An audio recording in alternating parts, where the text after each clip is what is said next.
Assalamualaikum warahmatullahi wabarakatuh. Jumpa lagi anak-anak dengan Ibu Enggar di Fisika kelas 10. Nah, kita memasuki bab 2 yaitu gerak lurus. Yang kita pelajari yaitu jarak dan perpindahan. Jarak dan perpindahan merupakan besaran fisika yang sangat terkait. Keduanya memiliki dimensi yang sama, namun memiliki makna fisik yang berbeda. Nah, untuk kalian lebih memahami, kita simak ilustrasi berikut ini. Jadi, seorang pemain sepak bola biasanya melakukan pemanasan dengan berlari di lapangan. Apabila seorang pemain berlari dari titik A ke titik B, kemudian kembali lagi dan berhenti ke titik C, maka ia telah menempuh lintasan sepanjang AB dan BC, yaitu 100 meter ditambah 50 meter. Jadi pelari itu menempuh lintasan 150 meter. Dari keseluruhan panjang lintasan yang ditempuh oleh pemain tersebut tanpa memandang arah gerak disebut jarak tempuh.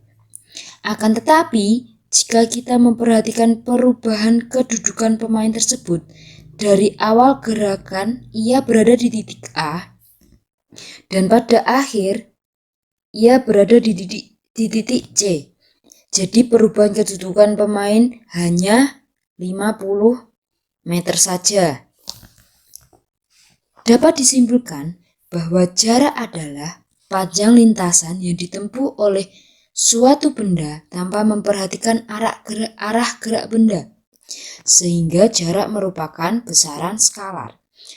Sedangkan perpindahan adalah perubahan kedudukan suatu benda ditinjau dari keadaan awal dan keadaan akhir dengan memperhatikan arah gerak benda, sehingga perpindahan merupakan besaran vektor. Nah, cara yang mudah untuk menentukan arah perpindahan dari gerak satu dimensi adalah dengan menetapkan suatu titik acuan sebagai titik asal dan menentukan satu arah sebagai arah positif, sedangkan arah yang berlawanan merupakan arah negatif. Nah, sebagai contoh, jika titik 0 kita tetapkan sebagai titik asal dan arah ke kanan sebagai arah positif, maka kedudukan titik A adalah plus 3 dan kedudukan titik B adalah minus 4. 1, 2, 3, 4. Apabila kita nyatakan dengan persamaan, maka perpindahan delta S dari titik A ke titik B dapat dirumuskan sebagai berikut. Delta S sama dengan SB minus SA. Nah, oleh karena itu, nilai perpindahan benda dari A ke titik B adalah sebagai berikut. Delta S sama dengan SB min SA sama dengan minus 4 meter minus 3 meter. Jawabannya negatif 7. Artinya besar perpindahan 7 meter dan arahnya ke kiri karena negatif. Seperti itu. Nah, ini contoh soal. Sebuah mobil bergerak 60 km ke arah timur, kemudian berbalik menempuh jarak 20 km ke arah barat. Tentukan A. Jarak total yang ditempuh mobil. B. Perpindahan mobil dari kedudukan semula. Nah, penyelesaian yang A, jarak total yang ditempuh mobil adalah keseluruhan lintasan baik dari O ke A maupun dari A ke B. Jadi, SOB sama dengan SOA ditambah SAB. 60 km ditambah 20 km. Jadi 80 km. Lalu yang B, perpindahan. Lebih menitik beratkan pada kedudukan awal dan kedudukan akhir.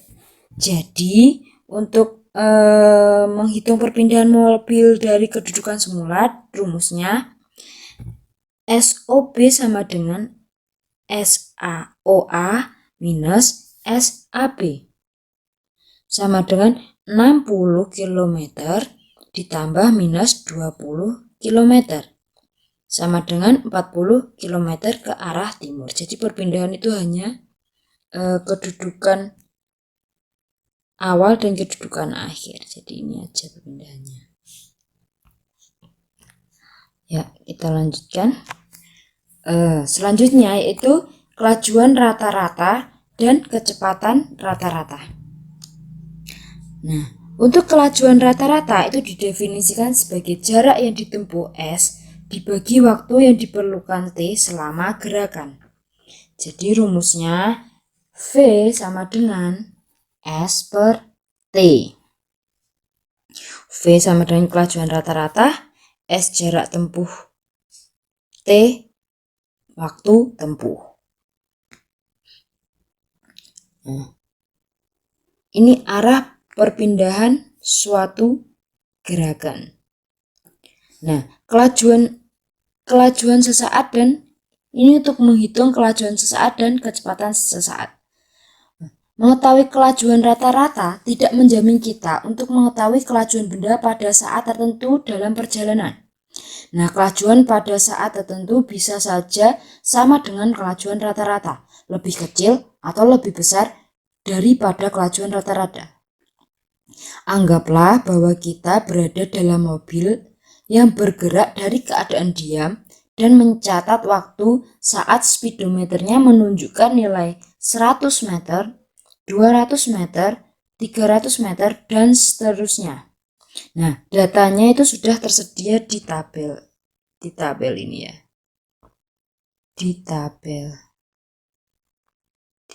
ini. Nah, di tabel ini.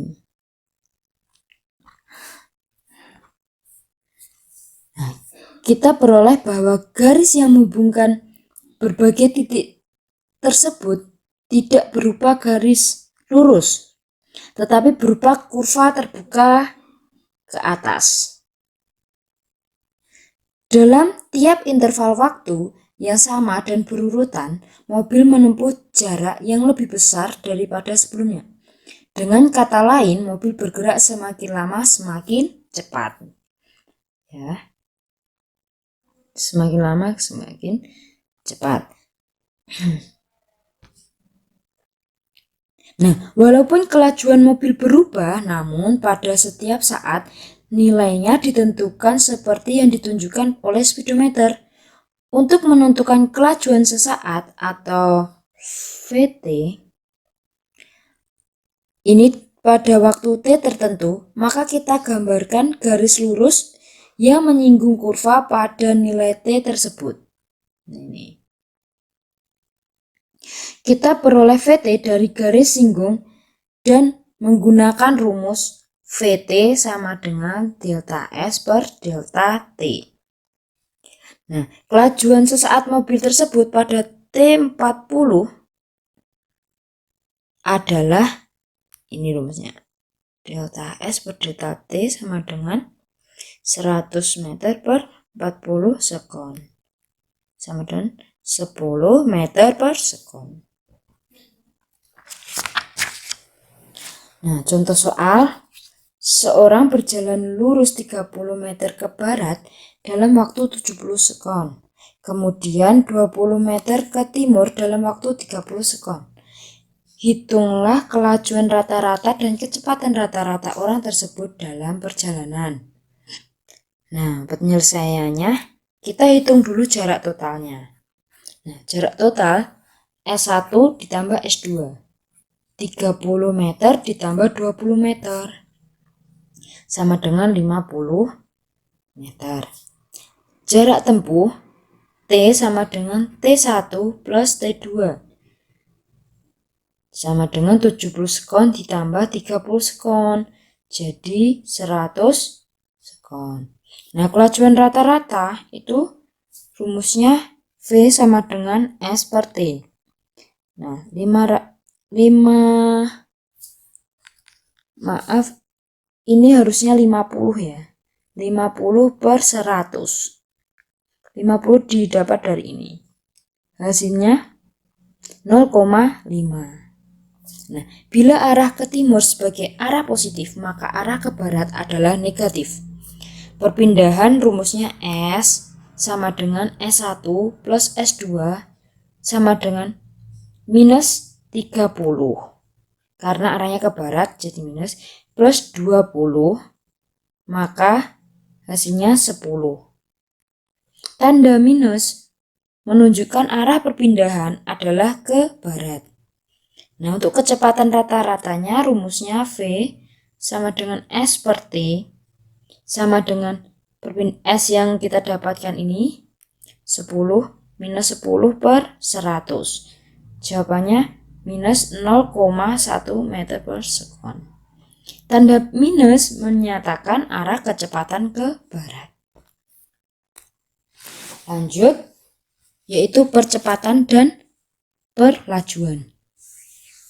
Di dunia nyata hanya sedikit benda yang bergerak dengan kecepatan konstan untuk lintasan yang sangat panjang. Nah, suatu benda yang kecepatannya bertambah atau berkurang atau arahnya berubah dikatakan mengalami percepatan. Perlu dicatat bahwa kita konsisten untuk menggunakan kata percepatan, baik untuk benda yang kecepatannya bertambah maupun yang kecepatannya berkurang.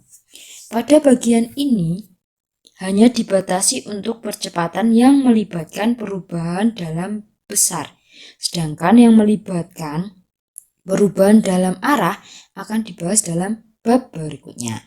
Nah, percepatan itu didefinisikan sebagai laju perubahan kecepatan terhadap waktu.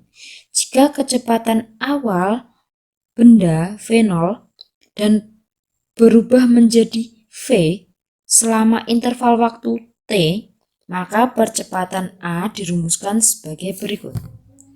A sama dengan V minus V0 per T.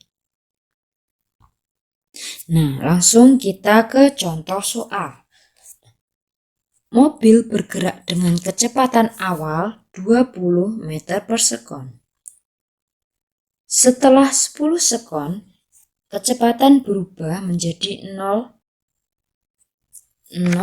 meter per sekon. Maaf, ini tipe lagi, ini menjadi 40 meter per sekon ya. Berapa percepatan yang dialami mobil tersebut? Nah, langsung saja penyelesaiannya kita tulis kecepatan awal V0 sama dengan 20 meter per sekon. Nah, untuk kecepatan akhir sama dengan 40 meter per sekon. Ini ada kesalahan ya dalam penulisan. Harusnya 40 meter per sekon. Nah, untuk waktu tempuhnya itu 10 sekon. Jadi percepatan yang dialami mobil rumusnya A sama dengan V min V0 per T sama dengan 40 meter per sekon minus 20 meter per sekon per 10 sekon sama dengan 2 meter per sekon. Sampai sini semoga kalian memahami. Untuk materi selanjutnya yaitu gerak lurus beraturan, gerak lurus berubah beraturan, dan gerak jatuh bebas. Untuk itu kalian pelajari terlebih dahulu materi selanjutnya. Terima kasih, semoga bermanfaat. Wassalamualaikum warahmatullahi wabarakatuh.